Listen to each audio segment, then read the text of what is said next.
Chapter 1. The Bequest. The ledger's pages whispered secrets as I turned them, each entry a faded echo from my grandfather's steady hand. Elias Hawthorne. That's me, the unwilling steward of Raven's Hollow cabins in the misty hills of West Virginia's Appalachian Mountains. The year was 1958, and I'd been managing this forgotten outpost for 2 years since Grandpa Josiah's passing left it to me in his will. He called it a legacy, but it felt more like a chain forged from fog and forgotten promises. The cabins dotted the edges of Blackwood Valley, a secluded nook where coal miners once sought fortune, now drawing Americans chasing the romance of untamed wilderness. Tourists from Pittsburgh or Charleston came for the hiking paths and the illusion of pioneer life. Oblivious to the valley's deeper shadows, my routine was carved into habit. Mend the roofs, stack the coal for stoves, and prepare the rules. 4 laminated cards initially, expanded to 5 after the '56 incident.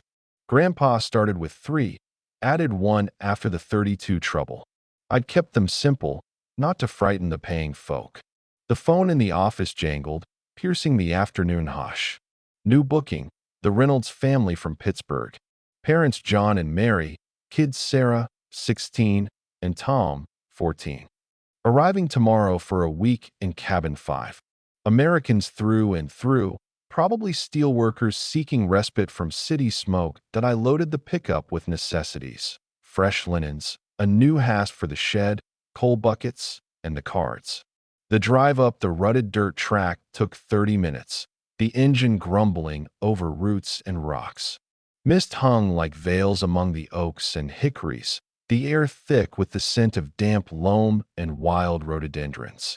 Grandpa's silver pocket watch showed 3 p.m. as I reached Cabin 5. Daylight lingered, but September evenings closed fast here. Fresh bare tracks marred the porch steps, sunk deep in the soft soil from last night's shower. Big grizzly, judging by the span. I followed them to the rear, where they'd uprooted Mary Johnson's herb patch. She'd gripe about that upon her Florida return.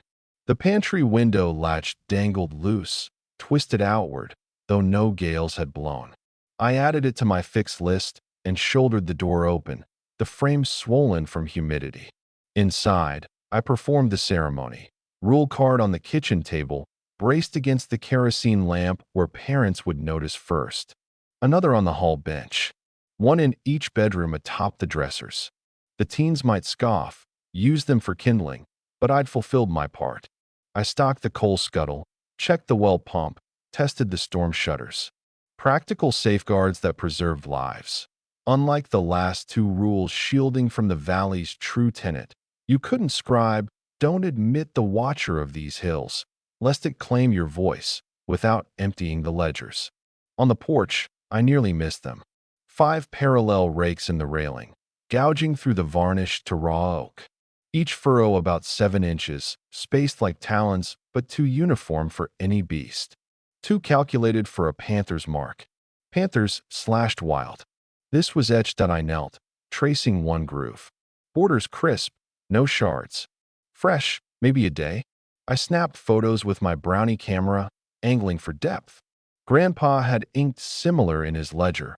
Always September before the first hard frost sealed the hollow. He'd sought rhythms, equinoxes, pressure drops, deer ruts. Never nailed it. The marks manifested when they willed, heralds of the interesting times that I left my card on the table, number inked bold. Phones worked sporadically, but the valley line usually held. If the Reynolds needed aid, they'd improvise. The descent was quieter than usual. No jays squawking, no foxes yipping. Wind nil. Such quiet presaged shift, squalls, or elsewise. I'd ceased guessing that my phone rang pulling into my cabin. John Reynolds on trails.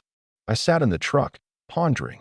Safe routes, the creek bend path, gentle, scenic. Or the genuine ones, where the mountains unveiled why natives once prayed to them. I split the difference. Overlooked trail, medium, vistas grand. Mind afternoon deluges, temps plunged 20 after dusk. Skipped the bit about the trail edging the old shaft where miner Jed Harlan heard his brother's call in 47. Nearly tumbling in my cabin, I heated beans and opened the ledger. Grandpa's script firm early, quivery late.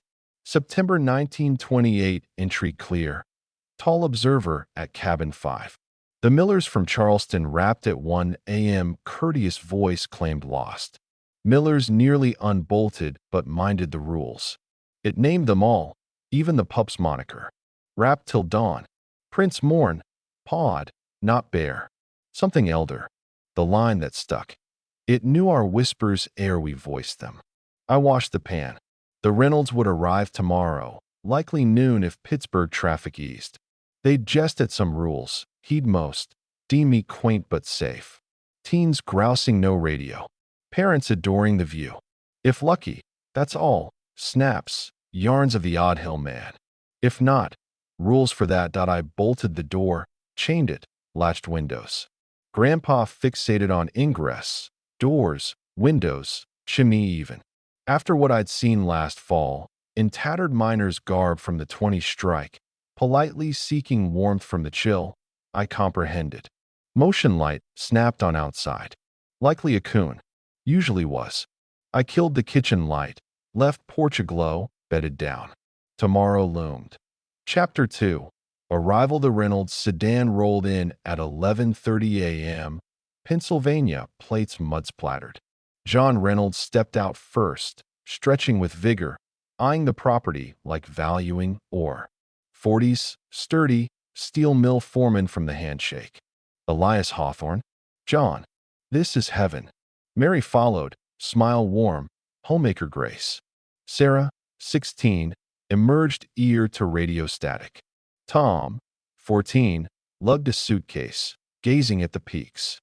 Welcome to Raven's Hollow, I said, helping bags despite John's neigh.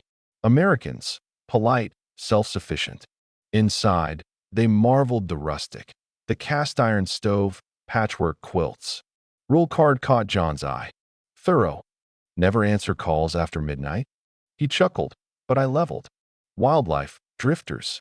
Night's twist here. Mary nodded, maternal caution. Sensible. With children. Tom at window. Neat, like a western. I showed the coal stove, water pump, emergency lantern. Doctor in Blackwood, 40 minutes, good roads. As I left, John clapped shoulder. Appreciate, Elias. We're good. Their laughs faded driving. Optimistic city folk. Hillswood test. Afternoon call, John on paths. Suggested overlook, added storm warnings. Omitted shaft where voices lured. Evening, beans warming, ledger out. 1937 entry, figure at cabin 5. Pittsburgh family, the Grants. Scratches 2 a.m. voice smooth, sought entry. New anniversaries. Prince Dawn, Taloned, not cougar. I locked tight, wind sighing. The Reynolds settled, hiked lightly. Sarah griped bugs. Tom collected rocks despite rules. Mary locked early. John fished, mist rising. Night fell, moon shrouded. At 8 p.m., howls, drawn, mournful, nearly words. Coyotes? John asked. Mary shivered, like a child lost. Chapter 3. First omens. Morning revealed scratches on porch tree. 5 lines, eye high, resin beating. A possum? Tom queried. John frowned. Ask Elias. I arrived, mist lifting. Likely bobcat, fibbed. Spacing matched railing. Traps set. Sarah showed photo. Eyes on hike. Crimson high. Owl. Possible, said. Stick together. They trekked, pathbound. Tom found cave, carvings inside. Old code, he shared. I hit unease. Grandpa drew similar. 5 lines crossing, Shawnee warnings from natives. Evening call. Howls closer. Ascended. Family porch, tense. Woods silent, unnatural. Stopped your arrival, Mary said. Door scratches fresh, 5 lines. Bear mumbled. Sarah whispered, followed. Eyes moved with us. Instinct urged warn, but excess truth spurred prior flights nocturnally worse. Plenty critters, stated. Gave extra lantern, stove reminder. Descending, stopped at old graveyard, 1920s plot. Grandpa's stone bore 5 lines above, appeared post-burial. Sign or claim. Sun set red, promising gale. Chapter 4. The summons sleep fitful. 1:45 a.m. Ring. John, scratching. Blood chilled. Bar it. Pants on, rifle grabbed. Pickup roared, beams cutting fog. It's calling, John hushed. Voice background, John Reynolds? Shelter lost. Precise, no breath. No reply. Commanded, curves fast. Knows us, John said. Scratches, 5, rhythmic. Lights seen. Help kin. Scream, Sarah's. Eyes. Wrong. Backroom, directed. Gouging walls, tracking steps. Roof thuds, impossible pitch. Above. Arrived, porch bare. Door marked 5 scratches. Prints. Paw humanish, clawed heel. Circled thrice. Knocked 5 quick, signal. John opened, face gray. Mary with poker, kids huddled. Gone, affirmed. Stayed till dawn, rifle ready. John what? Unknown. Ancient. Coffee 4 a.m., prince not beast. Almost, he said. Return. Maybe. Dawn, birds sang. Omitted claiming circles. Chapter 5. Discoveries. Study, ledger open. Found 1915 clipping. Minor Blackwood reports tall watcher door. 5 scores left. Paw impressions. Ring John. Packing. Leaving. Wait. Flight provokes. 30 minutes. Begged. Arrived ledger. Clippings. Dates. 1905, 1932, 1956. September ever. Mary read. Test respect.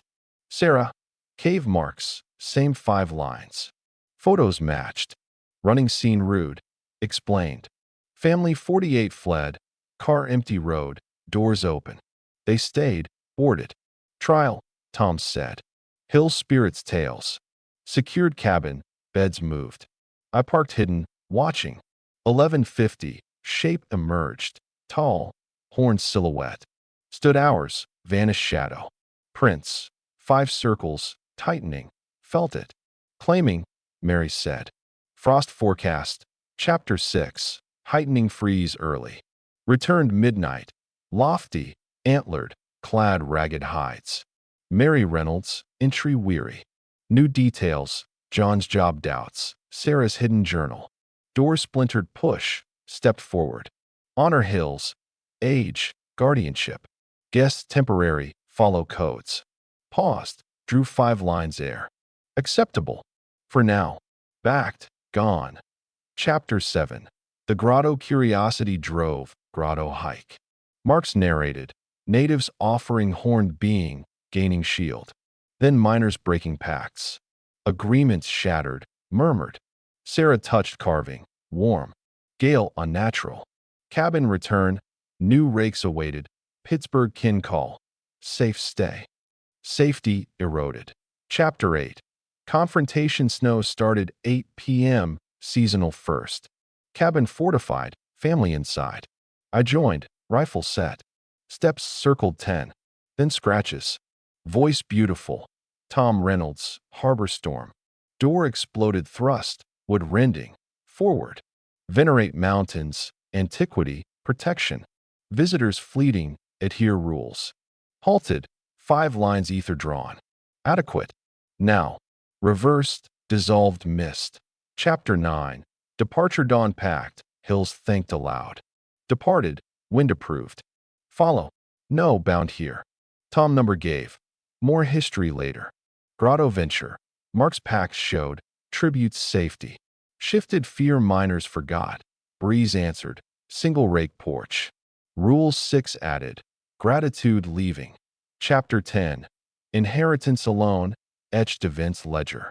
Lone mark porch. Recognition. Mountains endured. Packs held. For now. New booking.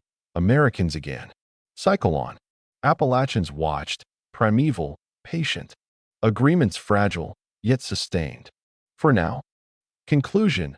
As the echoes of these tales fade into the quiet corners of history, We find ourselves standing at the crossroads where the rational world of military discipline intersects with the shadowy realm of the unexplained.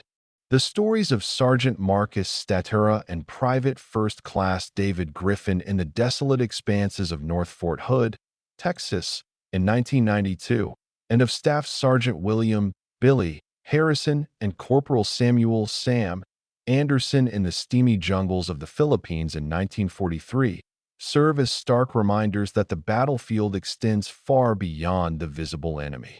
These accounts, drawn from the whispers of war that linger long after the guns fall silent, compel us to confront the uncomfortable truth that some encounters defy the neat categorizations of field manuals and psychological evaluations. In this conclusion, we delve deeper into the implications of these events, exploring their historical context, psychological ramifications, cultural significance, and enduring mysteries. We'll examine how such incidents fit into the broader tapestry of military folklore, the ways they've shaped the lives of those involved, and what they reveal about humanity's perpetual dance with the unknown.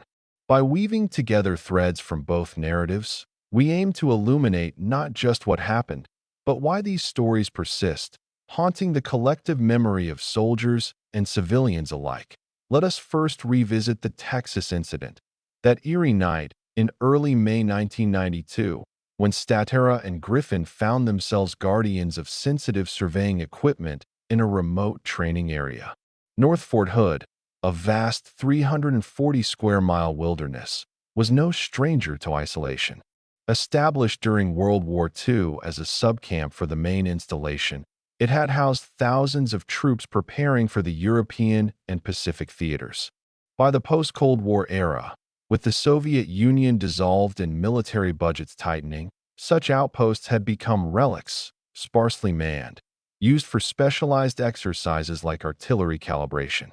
The theodolite system they guarded, a precision instrument for mapping trajectories, symbolized the technological edge of modern warfare. Yet in that storm-lashed night, it stood helpless against forces that technology could neither measure nor combat.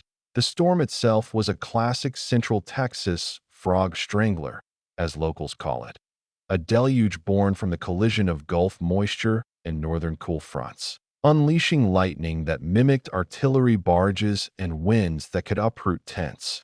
Statera and Griffin, young volunteers enticed by GI Bill promises rather than martial glory, retreated to the metal shelter on the truck bed, adhering to regulations that prioritized post security over personal comfort. What followed? The frantic shaking, the whispered terror of something grabbing Griffin's foot, the methodical scratching that probed every inch of their refuge, transcended mere weather phenomena. The absence of tracks in the muddy ground, despite clear boot prints from their own movements, remains one of the most baffling aspects.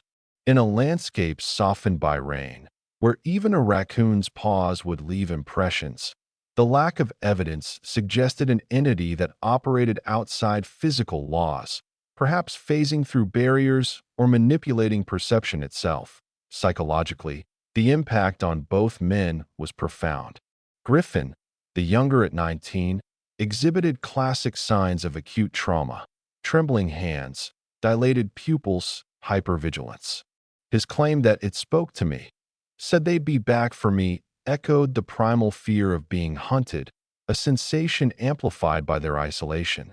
No vehicle, no radio, no cell phones in that pre-digital age. Statera, at 21, assumed command, positioning himself at the door, but his later admissions reveal a lingering doubt that eroded his confidence in the rational world.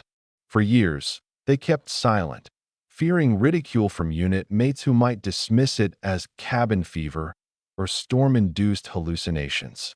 Yet, the thunderclap under a clear sky as they drove away, a sonic anomaly with no meteorological explanation, sealed the event in their minds as something supernatural. Thunder without clouds defies atmospheric science. It requires ionized air paths that simply weren't present. Was it a farewell from whatever lurked in North Fort Hood, or a psychological echo manifesting physically. Historically, North Fort Hood's wilderness has bred such tales since its inception. During World War II, when it housed overflowed troops from the main base, reports of scratchers or watchers circulated among guards posted at remote ammo dumps. A 1943 memo, declassified in the 1980s, mentioned unexplained noises at night watch posts, attributed to wildlife or enemy sabotage, but with notations of no tracks found. Post-war, as the area transitioned to training grounds, similar incidents dotted unofficial logs. A 1950s artillery crew hearing scratches on their howitzer shelter, a 1970s scout team reporting voices promising return under starless skies. These patterns suggest a territorial presence, perhaps tied to the land's pre-military history. Before the Army's expansion in 1942, the area encompassed old homesteads and Native American sites, including Comanche burial grounds displaced by eminent domain. Local folklore speaks of skinwalkers, or land spirits, that guard sacred spots, manifesting as scratches or voices to warn intruders. Statera and Griffin's experience fits this mold. The scratching as a probe, the voice as a threat, the absence of traces as ethereal proof. The psychological toll extended beyond the night. Griffin, from San Antonio, struggled with nightmares that evolved into full-blown PTSD, a condition not widely recognized in the early 90s Army. He left service in 1995, pursuing civilian work but haunted by relapses triggered by storms or isolation. Statera, the Oklahoman farm boy, rose to staff sergeant but confided in later interviews, conducted anonymously for podcasts like Dr. Whisper of War, that the event eroded his faith in military invincibility.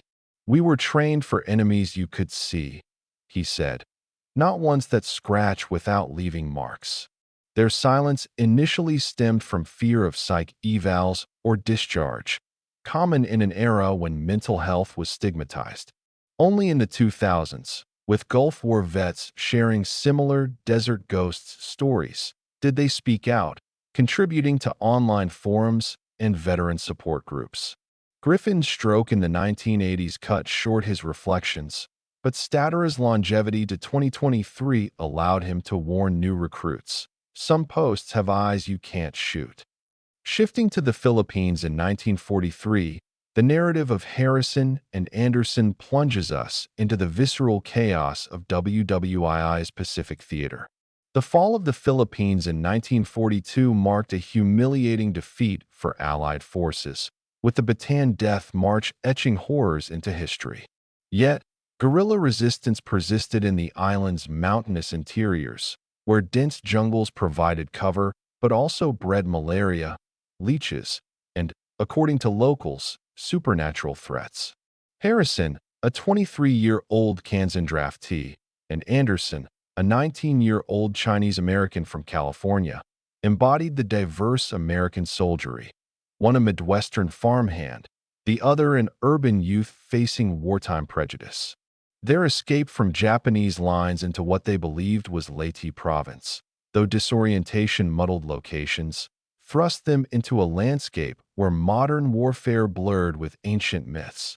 The nipa hut they sheltered in, woven bamboo walls, palm frond roof, was typical of rural Philippines, abandoned amid the occupation's terror. Their decision to hole up followed doctrine: avoid night movement in enemy territory. But the aswang, that shape-shifting horror rooted in Sanskrit Asura, demon, transformed routine into nightmare. Folklore describes aswangs as daytime humans who morph at night into winged predators, feasting on the vulnerable. The creature's attack, the tongue-like appendage striking Anderson's neck, mirrored classic tales: precise, vampiric, intelligent. Harrison's rifle fire, ineffective against it, underscored the futility of conventional weapons against the supernatural, a theme echoed in Pacific War lore where soldiers reported jungle demons immune to bullets. The psychological scarring was immediate and lasting. Anderson's wound, though treated in the village, left physical scars, but the mental ones ran deeper. Severe PTSD manifesting as night terrors, avoidance of dark enclosed spaces, and a lifelong aversion to tropical climates. He survived the war, repatriated in 1945, but struggled in civilian life, his Chinese heritage compounding isolation in post-war America. Harrison, living to 103, carried the memory as a clear-as-day nightmare, sharing it only with trusted veterans. Their encounter challenged the rationalism of military training. Radios failed not just from humidity, but perhaps interference. The oil lamps flickering hinted at energy drain, a common paranormal trope.